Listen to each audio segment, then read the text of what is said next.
Assalamualaikum warahmatullahi wabarakatuh.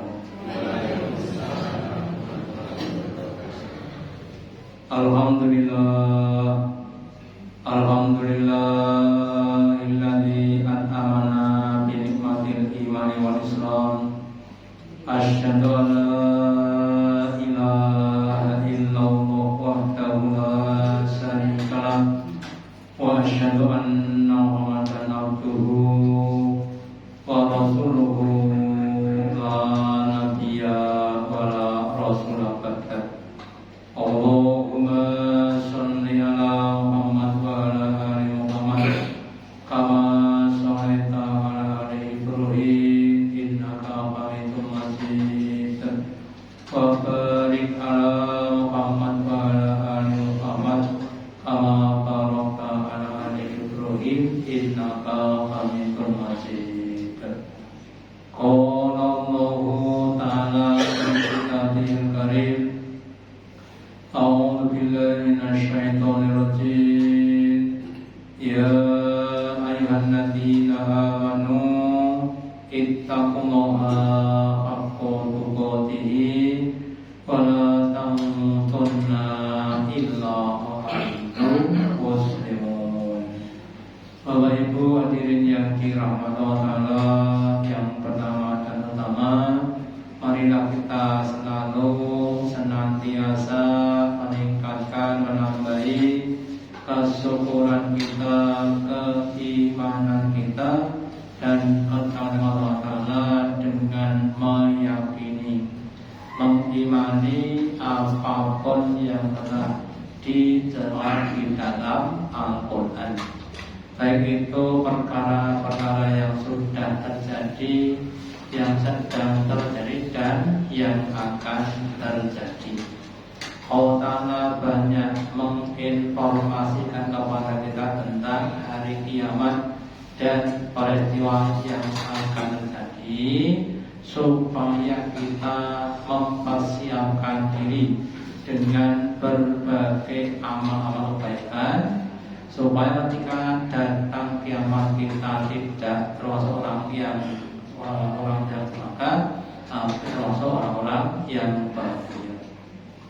Maka Allah mengingatkan kepada kita tentang kecelakaan atau kerugian bagi orang-orang yang mendustakan hari kiamat. Di dalam surat Al-Mutaffifin, surat yang ke-83, ayat yang ke-10 dan 11, Allah berfirman, Wailul yawma idzin lil mukadzibin. Celakalah, binasalah hari ini, hari kiamat, lil mukadzibin, bagi orang-orang yang mendustakan, orang-orang yang mengkafiri, yang tidak percaya dengan hari kiamat. Alladzina yukadzibuna biyaumiddin, yaitu orang-orang yang mereka tidak percaya dengan adanya hari kiamat, adanya hari perhitungan, hari pembalasan dan lain sebagainya. Bapak Ibu yang dirahmati, yang pertama, kalau kita ingin menguji, apakah kita termasuk orang-orang yang telah iman dengan kiamat atau tidak, mari kita uji dengan berbagai macam amal-amal. Yang pertama, Allah telah berfirman, Fa'amma man thaqulat mawazinuhu fahuwa fi ishatin radiyah. Maka barang siapa nanti kalau ditimbang amal-amalnya, amal kebaikannya itu lebih banyak dibanding dengan amal keburukan, fahuwa fi ishatin radiyah, maka dia akan berada di tempat, di alam, di kenikmatan yang tiada yang ada di surga.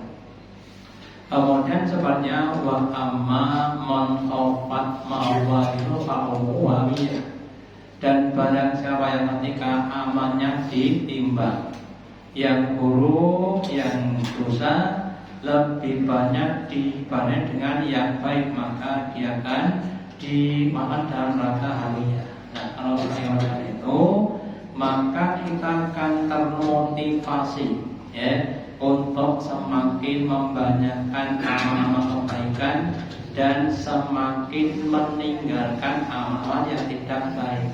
Ya, sehingga kita akan termotivasi untuk menambah sholat-sholatnya ya.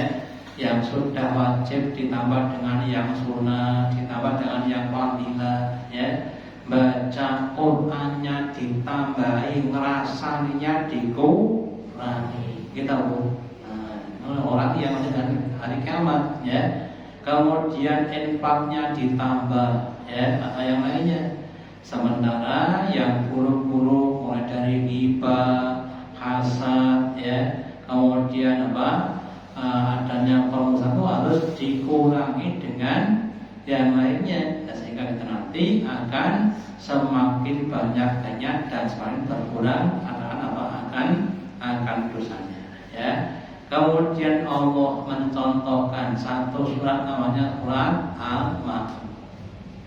Dengan nada bertanya Allah berfirman, wahai orang-orang beriman, ara'aital ladzi yukandzibu biddin, apakah engkau tahu, apa kau melihat tentang orang yang dia mendustakan, yang tidaknya dengan hari kiamat? Fadzalika alladzi yad'ul yatim, salah satunya adalah orang-orang yang mereka menghardik ya, nyeneni atau miloro atau merendahkan kepada anak-anak yatim. Kenapa itu terjadi? Karena ada orang yang mendustakan hari kiamat, karena yang namanya anak yang itu adalah ladang pahala yang sangat-sangat besar. Bagi siapapun yang mau untuk menyantuni anak yatim, Nabi bersabda ya, ana wa lam ta'atim fil jannah, saya dan orang yang dia mau menyantuni anak yatim seperti ini dengan dua jari terus dan jarinya menunjukkan tempat yang dekat ya, sehingga maksudnya siapapun orangnya yang mau menyantuni anak yatim akan bersama Nabi di surga yang paling tinggi ya. Dasar baliknya kalau tidak menyantuni, bahkan untuk menghadirkan menjadi penyebab dia masuk ke dalam neraka. Makanya ngomong ke semua teman saya, usahakan minimal ada kepedulian dengan anak-anak yatim ya, mulai dari perhatian atau bantuan atau doanya ya, harus kita lakukan. Yang kedua, oleh Allah ta'amil miskin. Yang kedua adalah orang yang dia tidak mau menghasung orang lain untuk memberi makan kepada orang-orang yang miskin. Nah itu untuk saat depan, kalau bisa ya kita dulu yang kita itu menyantuni kepada orang-orang yang miskin, yang tidak bisa menutupi kebutuhan dasarnya. Ya sebelum kita lihat sekarang di desa kita mungkin tidak ada, mungkin ya saja ya. Tapi kemudian di tempat lain juga banyak, di Palestina ya, kadang makan, kadang tidak makan dan sebagainya. Terus kita peduli. Dan kalau kita mau, kita sendiri dulu yang menyantuni orang-orang yatim. Nah kalau nggak mampu, kemudian kita ajak ya, menghasung orang untuk memberi makan kepada orang-orang miskin itu akan dapat pahala. Jangan sampai juga tidak peduli dengan anak orang miskin. Kemudian fawailul lil musholin ya, maka kecelakaan bagi orang-orang yang sholat ya. Yang bagaimana? Alladzina hum an sholatihim sahun. Orang-orang akan celaka jika mereka dari sholatnya itu sahun, mereka lupa. Ini ada beberapa penafsiran. Yang pertama, yang dikatakan adalah yang pertama, orang yang suka mundur-mundur waktu sholat ya. Kalau bisa solu fi awali waktu. Terus kalau orang yang menunda namanya dia melupakan. Makanya kepada kita semuanya, terutama saya, jangan sampai suka mengundur-undur waktu sholat. Utamanya ketika kita di rumah, ya. Kalau kita sahabat nggak masalah. Ya pokoknya kita mau ke Surabaya, jangannya jam 8, nanti sampai sana jam 4 sore ya. Kemudian duhurnya di mana? Duhurnya di Surabaya nggak apa-apa, berarti diakhirkan, ya. Tapi kalau enggak, ya kita jangan menunda waktu sholat. Itu yang pertama. Yang kedua, ketika sholat atau sholat itu adalah dzikrullahi akbar. Inna sholata tanha fadhal wa dzikrullahi akbar. Sholat itu adalah suatu amalan yang dapat menjaga dari perbuatan keji dan munkar. Wa dzikrullahi akbar, dan merupakan amalan untuk ingat Allah dengan ingat yang lebih besar, yang lebih sempurna. Dan juga dia dikatakan wa aqimis sholata li dzikri. Wahai orang beriman, tegaklah untuk ingat kepadaku. Lah kenyataannya setiap orang itu punya daya ingat yang beda-beda, ya. Mulai dari tanggal mau apa sampai tahu ada ingatnya beda-beda. Kalau seperti Nabi ya 100%. Kalau kita pintar-pintar baru kira-kira penting pintar-pintar kira-kira 10 atau 20. Alhamdulillah, ya. Nah, setan itu ketika kita sholat, setannya menggoda dengan ucapan Qur'an, ingatlah ini, gitu. Nanti kamu bisa mau kemana? Yuk, gitu. Kamu kan janji sama saudara kamu, ya. Akhirnya kemudian kita ingat yang lainnya, pas sholat ingat yang lainnya, ya. Sampai ingatnya walau boleh, amin tuh mikirnya masih di tempat yang lain. Makanya kita usahakan untuk berusaha ingat kalau ketika kita sholat, ya. Terus yang ketiga, itu saatnya orang-orang yang munafik. Wa idza qamu illa sholati qamu kusala. Orang munafik itu ketika sholat, mereka sholatnya dengan malas-malas, ya, ngadeg malas, ya. Kalau kita lihat pada zaman bulan Ramadan, imam Allahu Akbar sholat tarawih, gitu. Terus baca Fatihah Bismillahirrahmanirrahim, gitu. Sebagai makmum ada yang belum berdiri sih, enteni mek amin baik. Imamnya waladzolin langsung Allahu Akbar. Amin, itu amin itu, ya. Untuk kadang-kadang orang, ya bentuk, ya mas, ya. Atau kemudian apa? Mereka itu ketika dibacakan ayat-ayat yang panjang, kemudian merasa benar, ya bagaimana? Setiap ayat yang dibaca itu satunya berapa kebaikan? 10 kebaikan. Yaitu kalau tidak sholat, maka ada katakan 25 sampai 50 kebaikan. Sehingga dibacakan semakin panjang, semakin banyak apa? Pahalanya. Saya semakin senang. Ini monggo. Kalau seandainya di sebagian masih ada seperti itu, mau sholat kok malas, monggo dengan rajinnya, ya. Senengannya ngending dewa, kemudian kita dahulukan untuk ternyata dan sebagainya. Kemudian yang berikutnya alladzina hum yuraun, orang-orang yang mereka riya, ya, memperlihatkan amal kepada orang lain supaya disanjung, supaya dipuja, ya. Lah orang-orang yang riya itu besok hari kiamat tidak akan mendapatkan dari amal-amalnya. Kenapa? Karena mereka tidak jika untuk mencari pada kami untuk mencari dari manusia. Makanya kami jangan sampai meriakan, memamerkan amal kita. Dan saya nanti seandainya kita semuanya sudah pada tingkatan tertentu, ya, sudah bisa menjaga keikhlasan, terus memperlihatkan amat tujuannya untuk membuat sunnah hasanah itu boleh, ya, tapi harus hati-hati jaga keikhlasan. Karena tanpa adanya perlihatkan adalah tidak ada suatu contoh tadi. Terus yang terakhir, wayamnaun.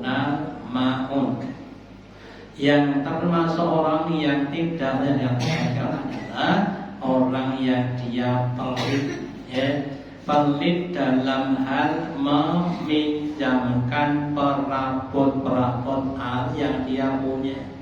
Kalau orang berumah tangga, kalau rumah tangga, kalau piring, sendok, namanya gelas, gitu. Mbak, pinjam sendoknya sama aja, jangan. Nanti pakai dibalikin, ya. Atau yang lainnya, peralatan pertukangan, oke Pak. Peralatan pertukangan mulai dari gergaji, pupuk dan sebagainya. Nah, ketika kita meminjami orang dengan barang kita, insyakan diganjar Allah, ya. Kalau enggak berarti enggak diganjar Allah, ya. Kalau yakin dengan kawan, dia akan lomo dalam memberikan pinjaman kepada orang lain. Bahkan ya sebagian orang tuh punya uang terus diberikan sandal cepet, ya, dikasih di masjid terus sandal untuk wudu, ya, biar dipakai orang-orang yang butuh sandal cepet tadi. Cuma dia dapat apa? Nggak punya motor, nggak punya sepeda, nggak punya mobil, tapi itu koko, itu benar. Tanding orang di mobil, tanding motor, tanding seneng, tumbas koko itu benar. Dan koko bentisle kontrolnya, sementara banyak orang motornya terlalu pit on dari loro orang dewe, komponya kompo tetap boleh. Nah, makanya kalau bisa berusaha untuk meminjamkan apa yang tahu pada orang lain.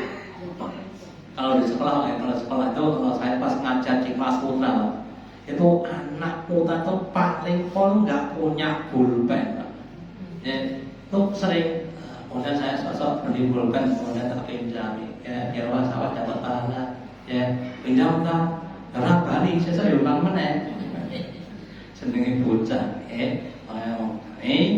orang yang dia menawar, dia akan berusaha mendapatkan yang sebanyak-banyaknya, melebihi yakinnya terhadap uang. Ya, kalau zaman sekarang wong niku nek pun ngaten wis moto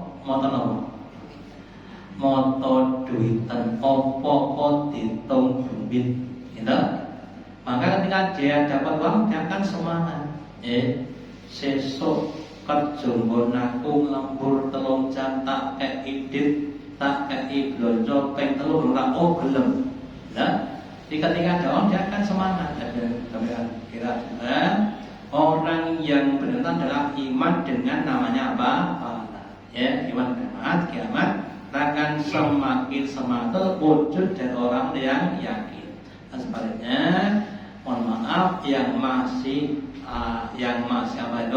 malas, monggo untuk hilangkan malasnya. Kemudian di surat Al-Muddathir, ya, dikatakan Allah, masalakakum fi saqor. Ketika penduduk surga bertanya kepada penduduk neraka saqor, wahai saudaraku, apa yang membuat kamu masuk ke dalam neraka saqor? Qalu lam nakum minal musallin. Oh, kami dulu ketika di dunia tidaklah orang-orang yang rajin sholat. Jadi bawah itu orang-orang yang tidak sholat atau sholatnya berleng.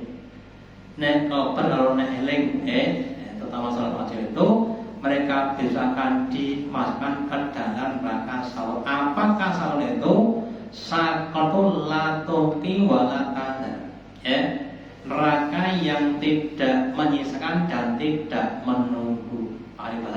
alasan. Contoh satu ini, ada orang sudah 3 hari tidak makan, terus dikasih soto mangkoke cilik. Soto apa? Oh, soto ini. Kira-kira ditunggu nggak? Kira-kira ditunggu nggak? Oh enggak, langsung dimakan. Kira-kira disekan atau tidak, langsung dimakan sampai habis. Maka saya cuma itu latuti walatanda, enggak ditunggu, enggak disisakan, langsung dilahap semuanya. Itu namanya makan sahur. Yang kedua, walam nakun not imul miskin. Ketika dina mereka tidak mau memberi makan kepada orang-orang miskin, itu termasuk yang menyebabkan masuk dalam neraka. Wa kunna nahu ma'al qaidin, dan kami ini dulu ketika di dunia sukanya memperolok-olok orang-orang iman bersama orang-orang yang memperolok-olok. Sekarang yang ngapunten, yang sedang viral itu adalah apa? Persoalan antara habaib dan ulama Nusantara. Podo-podo wong pinter agama, podo wong sing soleh kudune, tapi yang adalah cacian, makian dan sebagainya. Karena godaan setan. Ya Bapak Ibu, jangan sampai kita tuh memperolok-olok orang Islam. Setiap kita tuh punya kekurangan masing-masing. Ya, ada yang mungkin masih punya penyakit apa itu bakil ada, itu ada. Tapi jangan sampai kita memperolok-olok. Pada zaman Nabi ada sahabat Nabi yang termasuk namanya Ashabus Suffah. Orang yang tinggal di emper masjid karena memang nggak punya rumah, ya. Makannya itu kalau ada orang ngasih makan, kalau nggak ada ngasih nggak makan, ya. Nah, kemudian pembesar Quran itu sukanya mengolok pada Ashabus Suffah tadi dengan berbagai macam ololan, namanya nanti yang menyebabkan masuk ke dalam neraka sakor. Kemudian yang berikutnya, wa kunna nukadzibu biyaumiddin, dan ketika di dunia kami ini tidak yakin, tidak dengan adanya hari kiamat, ya, kiamat masih jauh dan lain sebagainya. Nah, kemudian perilaku yang mereka lakukan dia akan terus-terus, ya, hatta yakin sampai datang kematian. Kalau seandainya, ya, sebelum mati sempat tobat nggak masalah, ya. Tapi kalau nggak sempat tobat sampai mati seperti itu, ya, sholatnya mereka tidak mengerjakan dengan baik, ya. Kemudian mereka tidak mau memberikan pada miskin dan sebagainya, itu dilakukan dengan istiqomah sampai mati, maka dia akan dimakan dalam neraka sakor. Namanya lumayan. Kita semuanya, yuk kita introspeksi masing-masing. Mungkin sebagian ada yang masih ada penyakit yang seperti tadi, monggo untuk segera diganti dengan yang lainnya, ya. Punya rasa empati dan simpati kepada orang-orang miskin, ya. Minimal kita itu mendoakan pada mereka untuk diberi kesabaran dan rezeki yang lebih baik, ya, karena untuk kita yang miskin, ya.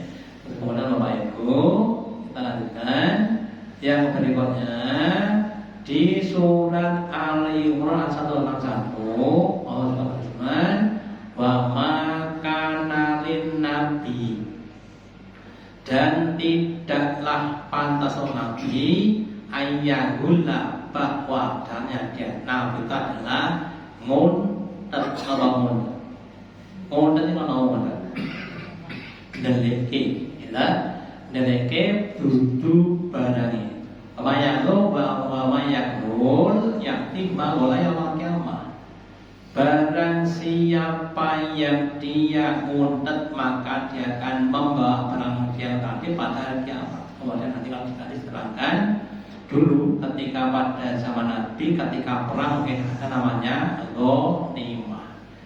Ghanimah apa? Ghanimah itu harta rampasan perang. Mulai dari barang-barang ya, uang termasuk hewan. Ada kambing, ada unta, ada lembu dan sebagainya. Terus Nabi menjelaskan barang siapa yang ketika perang selesai terus dia seharusnya menyerahkan barang ghanimah tapi kok diuntet ya. Kalau yang diuntet tadi berupa seekor kambing, maka dia akan membawa kambing di tangkuknya, kemudian akan mengembek, gitu ya. Itu kalau bawa kambing. Kalau bawa sapi ya di tangkuknya dibawa, kemudian dia akan melengup dan sebagainya. Ya, itu hanya kalau ada. Nah, kalau yang dipunten itu emas 50 ton, 50 ton, raguan bukan? Ya kan datang juga begitu. Nah, kali ini kita kembangkan. Jadi yang namanya nguntet apapun dimanapun itu besok akan berbayang dengan pada kiamat untuk disahkan di hadapan Allah. Ya, kita kembangkan mulai dari mungkin di negara kita ya ada yang namanya korupsi. Ya. Bukan uangnya tapi diaku jadi uangnya, ya, atau yang lainnya di perusahaan dan sebagainya. Maka kita semuanya bahwa itu bagi yang beriman kepada hari kiamat, jangan sampai kita nguntet apapun barang yang bukan milik kita. Ya. Kalau kita nguntet besok akan diminta untuk menyerahkan dan dia sebagai satu barang yang haram. Ya, makanya kalau bisa kita berusaha untuk mencari rezeki yang halal, jangan sampai nguntet atau yang lainnya. Ya, kemudian maka sahabat, kemudian setiap orang akan disempurnakan pahalanya dari apa yang dia kerjakan. Ya, ketika kita ngaji, sholat, puasa, infak, baca Quran, zikir, semuanya itu akan disempurnakan, digaji dengan hal yang sangat-sangat besar. Maka bagi orang yang dia pahalanya banyak akan menjadi orang-orang yang bahagia. Makanya sekali lagi, monggo kita semuanya berusaha semakin rajin, semakin istiqomah, semakin mujahadah, ya, semakin sabar dalam beramal di dunia. Yakinlah bahwa amal kita itu yang besok akan menyelamatkan di hadapan Allah Ta'ala. Nah, sebaliknya kalau kita nggak punya amalan, ya, sholat tidak, puasa tidak puasa, ya, aslinya itu agamanya cuma Islam, KTP, ya, nggak punya amalan apa-apa. Terus besok ketika dihadapkan, kira-kira siapa yang mau menolong pada kita? Harta kita, keluarga kita itu tidak dapat dengan kita, orang lain. Oleh Allah berusaha untuk banyak beramal. Terus kemudian di surat Al-Qadiyah katakan, yas'alunaka ayyana yaumiddin. Mereka bertanya kepada Allah tentang kapan kiamat itu terjadi. Yang Allah akan narirtanun, yaitu hari ketika mereka atas neraka tuyuh tanun di fitnah atau diuji, ya, atau disiksa. Duku fitnatakum, ya, rasakanlah ujian kamu sekarang. Ketika di dunia dikasih tahu tentang kiamat tidak percaya, dikasih tahu tentang neraka tidak yakin dengan neraka, katanya rapopo ngebun rokok kayak konsoni, barangkali bintang kita mau bintang 7 kita ada sahabat yang minta neraka ben ketemu Michael Jackson, itu. Dan ada satu fitnah. Lah di dalam fitnah itu ada dua kemungkinan ya. Dalam fitnah itu ada dua kemungkinan. Yang pertama, orang yang dia berhasil atas fitnahnya tadi. Contohnya, ini orang difitnah dengan harta benda seperti Nabi Sulaiman ya. Kemudian dia berhasil katakan hadza min fadli rabbi ya. Harta itu adalah karena dari Tuhanku. Liyar luwani a'asur am'akur untuk wajib kepadaku. Apakah aku terhadap orang-orang yang seperti atau orang-orang yang kufur atau orang-orang yang berhasil sebaliknya. Si Korun juga diberikan namanya harta benda. Dengan harta yang banyak kemudian dia sombong. Dia katakan innama ilmu inti. Jadi namanya hartaku yang baik karena ilmu yang ada padaku. Itu namanya fitnah ya. Maka kita tahu kita itu akan menghadapi berbagai macam fitnah ya. Fitnah turrojuli fi ahlihi wa walihi. Fitnah itu ada pada istrinya atau suaminya, pada hartanya, pada keluarganya, pada tetangganya. Dan itu akan bisa menimbulkan dosa-dosa yang banyak. Yang dosa itu kalau tidak dihapus akan masuk jadi neraka. Kemudian tukafiruha akan menutup atau menghilangkan fitnah tadi, sholatnya, puasanya, baca Qur'annya dan sebagainya. Sehingga kalau kita banyak amal kebaikan, insyaallah besok tidak mudah untuk terfitnah. Sebaliknya kalau kita nggak banyak amal ya, maka fitnahnya akan muncul ya. Anaknya nakal, rezekinya sempit, tetangganya jahil dan sebagainya, nggak bisa ngatasi. Nah, maka kemudian berusahalah untuk banyak-banyak beramal kebaikan. Dan alami kontomi tastajilun ya, yang ada orang itu ketika di dunia suruh berbuat kebaikan, dilarang berbuat keburukan, malah dia nantang ya. Yo ben-bene aku ngombe kok yo nganggo dit-ditku dhewe, nganggo lambe-lambeku dhewe. Aku main yo nganggo dit-ditku dhewe. Ya, kalau Bapak Ibu. Nah, dan mereka menantang, yo nek napa yo ben to tak rasake. Ben ramopo, aku itu terjadi. Jadi kalau saya sana ya mereka tidak akan kuat untuk menerima namanya Bapak Ibu. Kembali pada yang kita bicarakan, mari kita usahakan meningkatkan keimanan kita kepada hari kiamat dengan cara semakin bertakwa, semakin menunaikan perintah baik yang wajib, sunnah maupun yang fadilah, dan meninggalkan yang dilarang mulai dari yang haram maupun yang tidak. Semoga semuanya semakin hari diberikan semakin iman pada kiamat, dan kita diberi kekuatan untuk bisa istiqomah dalam bertakwa sampai akan husnul khotimah. Demikian yang saya untuk mengucapkan nama-namanya. Allahumma taqabbal minna innaka antas samiul wa tub alaina innaka antat tawwabur rahim. Dengan doa majelis, subhanallah wa bihamdika asyhadu an la ilaha illa anta astaghfiruka wa atubu ilaik. Wassalamualaikum warahmatullahi wabarakatuh.